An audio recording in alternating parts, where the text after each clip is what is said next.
Hi, this is drdavidkingboison. Welcome to Occupational Health and Safety Minutes.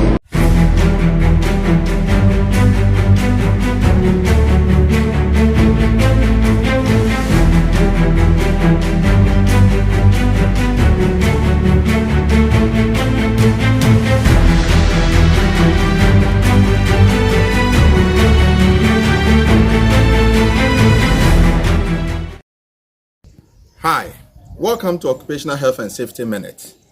And after a long break, we are here to present to you the next series. And we're going to go into various organizations to understand what they do in terms of their health and safety policies.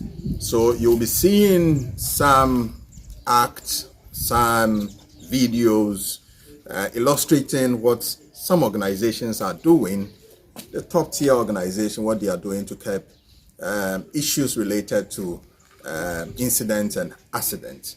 Now, according to the International Labour Organization, there are approximately 340 million occupational accidents and 160 million work-related diseases worldwide every year.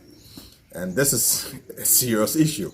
And this translates to approximately some 2.3 million deaths annually, with about 1.9 million of these being work-related diseases.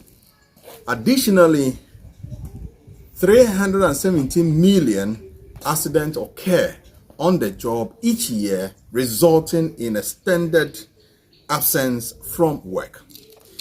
These statistics demonstrate the serious impact of occupational health or occupational accidents and incidents on health and safety in the workplace. The consequences of these incidents can be devastating for workers and their families, including physical injuries, psychological trauma, and financial hardships. To curb these menaces, organizations should prioritize safety and implement some sort of robust programs to address these issues. And it's very important, as I normally say, that health and safety is a dual responsibility. Workers must play their part, and then the managers or the management of an organization must also play their part to assure a win-win situation. See you in the next series. Thank you so much.